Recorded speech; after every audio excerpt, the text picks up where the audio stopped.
Hello എല്ലാവരും എന്ത് പറയുന്നു? സുഖായിരിക്കാമെന്ന് വിശ്വസിക്കുന്നു. ഇത് മിയയാണ്. നിങ്ങൾ കാണുന്നത് Mia Malayali mummy in Canada എന്ന യൂട്യൂബ് ചാനലാണ്. ഇന്നത്തെ വീഡിയോയിലേക്ക് എല്ലാവർക്കും സ്വാഗതം. ഇന്ന് നമ്മുടെ ആദ്യത്തെ വീഡിയോ ആണ് after V hit 1K and got monetised. അപ്പോൾ നിങ്ങൾ ആഡൊക്കെ വന്ന് തുടങ്ങിയത് കണ്ടിട്ടുണ്ടാവും. Thank you so much for the support. Last വീഡിയോയ്ക്ക് വന്ന കമൻസിനും എല്ലാ അപ്രീസിയേഷനും ഒത്തിരി താങ്ക്സ്. അപ്പോൾ ഇന്നത്തെ വിശേഷം എന്താണെന്ന് നോക്കാം അല്ലേ? Happy birthday to you. Happy birthday to you.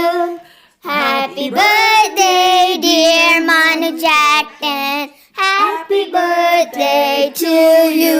Cha cha cha, Chinese pizza, ooh la la. അപ്പോൾ ഇന്ന് മനുവിൻ്റെ ബർത്ത്ഡേ സെലിബ്രേഷനാണ്. നവംബർ 2 അവൻ്റെ ബർത്ത്ഡേ.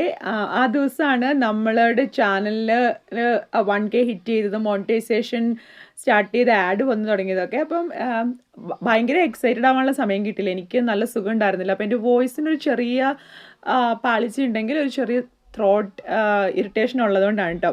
ഞാൻ തന്നെയാണ് വോയിസ് കുറച്ച് മാറിയെന്നേ ഉള്ളൂ. സാധാരണ നമ്മൾ മണിക്കൂറിൻ്റെ പിള്ളേരുടെ ആരുടെയും ബർത്ത്ഡേ ഭയങ്കരമായിട്ട് സെലിബ്രേറ്റ് ഇതുവരെ ചെയ്തിട്ടില്ല. ഇനി അങ്ങോട്ട് ചെയ്യാനുള്ള പ്ലാൻ ഒരിക്കലും ഇല്ല. എപ്പോഴും നമ്മുടെ ഏറ്റവും ക്ലോസ് ഇമ്മീഡിയറ്റ് ഫാമിലി മെമ്പേഴ്സ് ആയിരിക്കും ഉണ്ടാവുക. എല്ലാ വർഷവും 1-2 തവണ ഒഴിച്ച് മാത്രം. 5th ബർത്ത്ഡേ നമ്മൾ മണിക്കൂറിൻ്റെ കുറേ ഫാമിലി ഫ്രണ്ട്സിനെയൊക്കെ വിളിച്ചിട്ട് ഒരു വർഷം സെലിബ്രേറ്റ് ചെയ്തിരുന്നു നമ്മളിവിടെ ടൊറൻറ്റോയിലായിരുന്ന സമയത്ത്. പക്ഷേ അപ്പം ആ ബർത്ത്ഡേ സെലിബ്രേഷൻ കഴിഞ്ഞിട്ട് മണിക്കൂട്ടൻ ചോദിച്ചത്, എൻ്റെ ഫ്രണ്ട്സ് അല്ലേ വരേണ്ടത്, നിങ്ങളുടെ ഫ്രണ്ട്സിനെ വിളിച്ചിട്ടാണ് നിങ്ങൾ ഇതിന് എൻ്റെ ബർത്ത്ഡേ സെലിബ്രേറ്റ് ചെയ്തതെന്ന്. എനിക്ക് സത്യം പറഞ്ഞാൽ അതൊരു ഭയങ്കര ലോജിക്കൽ ക്വസ്റ്റ്യൻ ആയിട്ട് തോന്നിയിട്ടോ. അതിനുശേഷം അവൻ്റെ ഏജിലുള്ള അവൻ്റെ ഫ്രണ്ട്സ് നെയ്ബർഹുഡിലും അല്ലെ അവൻ്റെ സ്കൂളിലൊക്കെ പഠിക്കുന്ന ക്ലോസ് ഫ്രണ്ട്സ് ഉണ്ടാവുമല്ലോ, അവർ മാത്രം വിളിച്ചിട്ട് കിഡ്സിൻ്റെ ബർത്ത്ഡേ പാർട്ടി പോലാണ് ചെയ്യുന്നത്. ഈ വർഷം പക്ഷേ നമുക്ക് പുറത്തുനിന്നൊന്നും ആരെയും വിളിക്കാൻ പറ്റില്ല. അപ്പോഴാണ് നമ്മുടെ തന്നെ ഫാമിലി വന്നത്. അതാണ് ഞാൻ പറഞ്ഞ അടുത്ത വീഡിയോയിൽ ഇനിയും സർപ്രൈസ് ഉണ്ടെന്ന്. തോമസിൻ്റെ ഇച്ചായൻ്റെ കുഞ്ഞു പെങ്ങളും ഭർത്താവും മോളുമാണ് സുമയും ശരത്തും പ്രാർത്ഥന പാറുക്കുട്ടി എന്നാണ് അവിടെ വിളിക്കണത്. അപ്പോൾ പാറുക്കുട്ടി അവനൊരു ഗിഫ്റ്റ് കൊടുത്തു. അത് ഒരു ആമസോൺ കിൻഡിലാണ്. ഞാൻ എപ്പോഴും പറയാറുണ്ടല്ലോ അവൻ്റെ പുസ്തകങ്ങളോടുള്ള സ്നേഹം. ഭയങ്കര ഒരു വൊറേഷ്യസ് റീഡറാണ്. അപ്പോൾ അത് അവൻ്റെ കസിൻസിനും ഒക്കെ അറിയാം. അപ്പോൾ ശരത്തും സുമയും കൂടെ ഒരു കിൻഡിൽ മേടിച്ചിട്ട് കൊടുത്തു. അവന് ഭയങ്കര ഹാപ്പി ആയിട്ടോ ഇതാ. പിന്നെ അയച്ചുവിൻ്റെ വക വേറൊരു കുഞ്ഞു ബുക്കാണ് കൊടുത്തത്. അതും അവന് ഹാപ്പിയായി. ഞങ്ങൾ ബർത്ത്ഡേക്ക് മിക്കവാറും അവന് ഉപയോഗിക്കുന്ന സാധനങ്ങൾ പുസ്തകം തന്നെയായിരിക്കാം. പിന്നെ ഫോൺ ഒരു 2 മാസം മുമ്പ് മേടിച്ച് കൊടുത്തിട്ടുണ്ടായിരുന്നല്ലോ, അതുകൊണ്ട് വേറെ ഗിഫ്റ്റുകൾക്കൊന്നും വലിയ പ്രസക്തി ഉണ്ടെന്ന് തോന്നിയില്ല. പാറുവിന് അവനൊരു റിട്ടേൺ ഗിഫ്റ്റായിട്ട് ഒരു പെയിൻറ്റ് ചെയ്യുന്ന ഒരു ഓയിൽ പെയിൻറ്റിൻ്റെ ഒരു കുറച്ച് ക്യാൻവാസും പെയിൻറ്റും ബ്രഷും അങ്ങനെ കൂടി ഒരു പാക്കേജാണ് കൊടുത്തത്.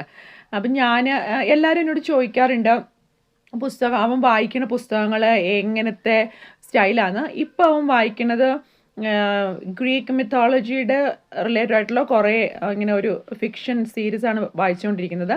ഇൻട്രസ്റ്റ് ഉള്ളവരുണ്ടെങ്കിൽ എങ്ങനെ 6ാം ക്ലാസ്സിലൊക്കെ പഠിക്കണം. ഇവനിപ്പം 6 ക്ലാസ്സിലാണ് പഠിക്കുന്നത്. ആ പ്രായത്തിലുള്ള ബുക്ക് കളക്ഷൻസ് ബുക്ക് ഏതാണ് എന്നൊക്കെ അറിയണമെന്നുണ്ടെങ്കിൽ കമൻറ്റ് ഉണ്ടെങ്കിൽ ഞാൻ തീർച്ചയായിട്ടും റെസ്പോണ്ട് ചെയ്യാം. ഞാനിതുവരെ കിൻഡിൽ മേടിച്ചിട്ടുമില്ല, ഉപയോഗിച്ചിട്ടുമില്ല. എനിക്ക് എന്താ പറയുക, കേട്ടിട്ടുണ്ട് ഓഫ് കോഴ്സ് നമുക്ക് ഉപയോഗിക്കണം അല്ലെങ്കിൽ മേടിച്ചു കൊടുക്കണമെന്ന് തോന്നിയിട്ടില്ല കേട്ടോ. പക്ഷെ ഇപ്പം കണ്ടു കഴിഞ്ഞപ്പോൾ ശരിക്കും തോന്നിയത് ഈ വലിയ ബുക്കും പിടിച്ചുകൊണ്ട് നടക്കുന്നതിനെക്കാട്ടിലും ഇത് വളരെ കൺവീനിയൻ്റ് ആണ്. നമുക്കിപ്പോൾ ഇപ്പോഴത്തെ കാലത്ത് ലൈബ്രറിയിലൊക്കെ പോകാൻ ബുദ്ധിമുട്ടുണ്ടല്ലോ. അപ്പം എന്തായാലും കുട്ടികളിപ്പം ഇലക്ട്രോണിക്സ് ആയിട്ടുള്ള കാര്യങ്ങളുമായിട്ട് മോർ എക്സ്പോസ്ഡ് ആണ്. അവരുടെ എഡ്യൂക്കേഷനെല്ലാം ഇപ്പോൾ അതിൻ്റെ ഒരു പുറത്താണ്. ഈ കോവിഡ് കാലത്ത് എഡ്യൂക്കേഷനൊക്കെ അങ്ങനെയാണല്ലോ സംഭവിക്കുന്നത്. അപ്പോൾ അതിൻ്റെ ഒരു പെട്ടെന്നൊരു അൺബോക്സിംഗ് ഒക്കെ കഴിഞ്ഞു. അതിനെല്ലാം സെറ്റ് ചെയ്തു. അത് കഴിഞ്ഞപ്പോഴത്തേനും ഞങ്ങൾ വിചാരിച്ചു എന്നാൽ ഒന്ന് പുറത്ത് കറങ്ങാൻ പോവാന്ന് കേട്ടോ. അപ്പോൾ അതാ ഞങ്ങളെല്ലാവരും പെട്രോൾ അടിക്കാൻ വേണ്ടി കോസ്കോയിൽ ഇങ്ങനെ വെയിറ്റ് ചെയ്യാണ്. We're going to, I don't know. It's just like a water park or something. Water ton. Yes. Where are we going to? And we're going to have a picnic there. Yes, yeah, that's right. What kind of picnic? With paneer curry and lots of other stuff.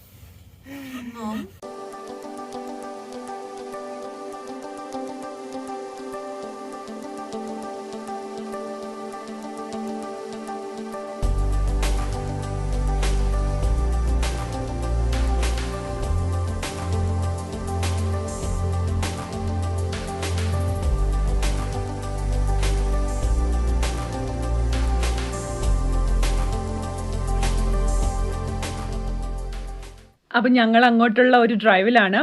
Prairie land പോലത്തെ ഒരു ലാൻഡാണ്. ഇവിടെ മരങ്ങളൊന്നുമില്ല, പുൽമേടുകളാണ്. അപ്പം ഇപ്പം fall തുടങ്ങി, ഇനി snow വരാറായിക്കണത് കൊണ്ട് കുറച്ചിങ്ങനെ പച്ചപ്പൊക്കെ കുറവാണ്. പക്ഷേ ശരിക്കും പറഞ്ഞാൽ ഒരു നല്ല സൂപ്പർ ഡ്രൈവാണ് കേട്ടോ.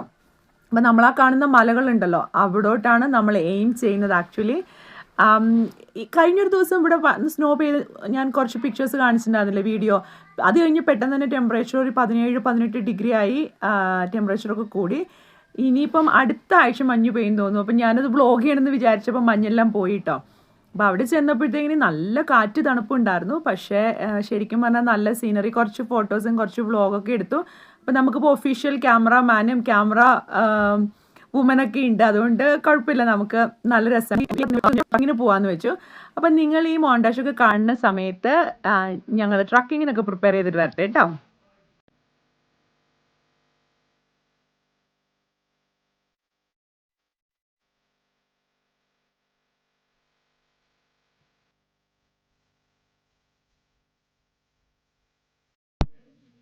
ഇനിയാണ് ഞങ്ങളുടെ അഡ്വഞ്ചറസ് ആയിട്ടുള്ള ഹൈക്ക് എന്നൊന്നും പറയാൻ പറ്റില്ല കേട്ടോ. ജസ്റ്റ് ഒരു സ്ലോപ്പി ആയിട്ടുള്ള ഒരു കയറ്റങ്ങ് കയറി പോവാണ്.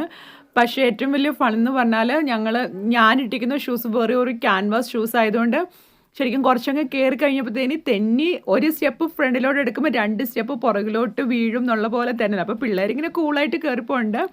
ശരിക്കും പറഞ്ഞാൽ ഈ ത്രൂ ഔട്ട് ഈ കയറിപ്പോന്നതിലെ കോൺവെർസേഷൻ ഇടണമെന്ന് വിചാരിച്ചാണ് കേട്ടോ.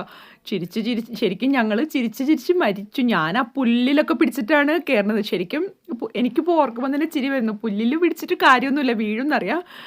പക്ഷേ എൻ്റെ ചെരുപ്പ് തെന്നുന്നതുകൊണ്ട് വലിയ അമ്മച്ചിമാരൊക്കെ കയറി പോണ പോലെ ഞാനാണ് കേട്ടോ ആ ബ്ലൂവിൽ പോണത്, സുമാണ് ആ പിങ്ക് കളറിൽ പോകുന്നത്. എനിക്കിപ്പോൾ ഇത് പറയുമ്പോൾ തന്നെ ചിരി അടക്കാൻ പറ്റണില്ല. പക്ഷെ മേളിൽ കയറി കഴിയുമ്പം കാണുന്ന കുറച്ച് സീനറി ഓർത്തിട്ടാണ് കേട്ടോ ഞങ്ങളിങ്ങനെ പോകുന്നത്.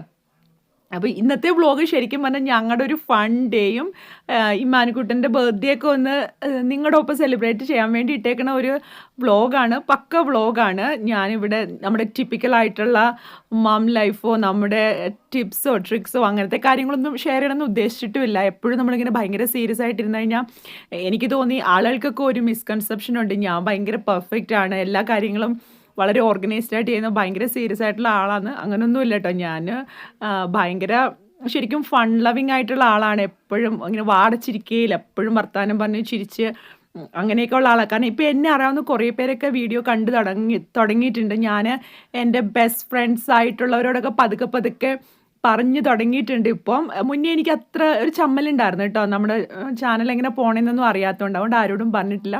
അപ്പോൾ ഞാൻ എൻ്റെ മാസ്റ്റേഴ്സൊക്കെ ചെയ്ത സ്ഥലത്ത് എനിക്ക് കുറച്ച് ചങ്കുകളുണ്ട്. അപ്പം അതിലൊന്ന് 2 പേരോടൊക്കെ ഒരാളോട് പറഞ്ഞിട്ടുണ്ട്. അങ്ങനെ ഓരോരുത്തരോട് പതുക്കെ പറയണം. അപ്പം ഞാൻ വിചാരിച്ചു ഞാനിങ്ങനെ എന്നെ ഭയങ്കര സീരിയസ് ആയിട്ടുള്ള ഒരാളായിട്ട് പോർട്രേ ചെയ്ത് കഴിഞ്ഞാൽ അത് കാര്യമില്ല. I am really fun loving. പക്ഷേ നമ്മുടെ ഒരു സബ്സ്ക്രൈബർ പ്രിയ പറഞ്ഞ പോലെ ചെറിയ കാര്യങ്ങളിൽ ഭയങ്കരമായിട്ടും ഹാപ്പിനെസ് കണ്ടെത്തും, ചെറിയ കാര്യങ്ങളെ അപ്രീഷിയേറ്റ് ചെയ്യുന്ന ആളാണ്. എനിക്കിങ്ങനെ ഭയങ്കര വലിയ കാര്യങ്ങളൊന്നും വേണ്ട ഹാപ്പി ആവാൻ. അപ്പം ഞാൻ 1K സെലിബ്രേറ്റ് ചെയ്തപ്പോൾ പ്രിയാനിൽ എന്ന് പറഞ്ഞാൽ നമ്മുടെ ഒരു ആദ്യം തൊട്ടുള്ള സബ്സ്ക്രൈബറെ പറയാണ് എല്ലാവരും 100Kയിലാണ് ഹാപ്പിനെസ്, പക്ഷേ മേക്ക് 1K ഹാപ്പിനെസ് ഉണ്ടെന്ന്. I M truly happy. എനിക്ക് ശരിക്കും ഇതൊരു പ്ലാറ്റ്ഫോം കുറേ ആളുകളെ പരിചയപ്പെടാനും കുറേ ആളുകളായിട്ട് കമ്മ്യൂണിക്കേറ്റ് ചെയ്യാനുമാണ്. അപ്പം ഞങ്ങൾ ഈ ഹൈക്കിങ്ങിന് പോകുന്നപ്പോഴത്തേക്കിന് ഇച്ചായനും അയച്ചും കാറിൽ തന്നെ ഇരുന്നു. കാരണം അയച്ചുവിനെ കൊണ്ട് കയറാൻ പറ്റില്ല എന്ന് അറിയായിരുന്നു. നന്നായി അവനെയും കൊണ്ട് കയറാത്തത് ശരിക്കും നന്നായേ ഉള്ളൂ എന്ന് തോന്നുന്നു. ഞങ്ങൾ മേളിൽ വന്ന് കുറച്ച് ഫോട്ടോസൊക്കെ എടുത്തു. അപ്പോൾ ഇതിന് ശേഷമാണ് ഈ ഭയങ്കര കാറ്റായിരുന്നു. അപ്പോൾ എൻ്റെ ഒച്ച അടച്ചിട്ട് സൗണ്ട് മുഴുവൻ പോയി വേറൊരു സൗണ്ടായത്. അപ്പോൾ ഇങ്ങനെ ഞങ്ങളുടെ ഒരു ഫൺ ഡേ ഇങ്ങനെ അവസാനിച്ചു. അപ്പം നിങ്ങളും കുറച്ചൊക്കെ നമ്മുടെ ഇവിടുത്തെ വ്യൂസൊക്കെ ഒന്ന് കാണട്ടെ. കുറേ പേര് ചോദിക്കാറുണ്ട് ഇവിടെ എന്താ ഇങ്ങനെ നിങ്ങൾ പുറത്തൊക്കെ പോകുമ്പോൾ എങ്ങനത്തെ വ്യൂസാണ്. അപ്പോൾ ഇതാണ് വാട്ടർടൺ എന്ന് പറയുന്ന ഒരു പാർക്കാണിത്. US കാനഡ ബോർഡറിലുള്ള ഒരു ചെറിയൊരു കൺസർവേറ്റീവ് പാർക്ക് പോലത്തെ ഒരു ഏരിയയാണ്. ചെറിയ വെള്ളച്ചാട്ടങ്ങളും ചെറിയ ഹൈക്കിംഗ് ആണ് ഇവിടുത്തെ മെയിൻ. പിന്നെ കയാക്കിംഗ് ചെയ്യേണ്ടവർക്ക് ചെയ്യാം. അങ്ങനത്തെ ഒക്കെ ഒരു ട്രെയിൽസ് ഉണ്ട് നടക്കാൻ പോകാനായിട്ട്. അപ്പോൾ ഈ വീഡിയോ നിങ്ങൾക്ക് ഇഷ്ടമായെങ്കിൽ തീർച്ചയായിട്ടും ലൈക്ക് ചെയ്യുക, കമൻറ്റ് ചെയ്യുക. അടുത്ത വീഡിയോ കാണും വരെ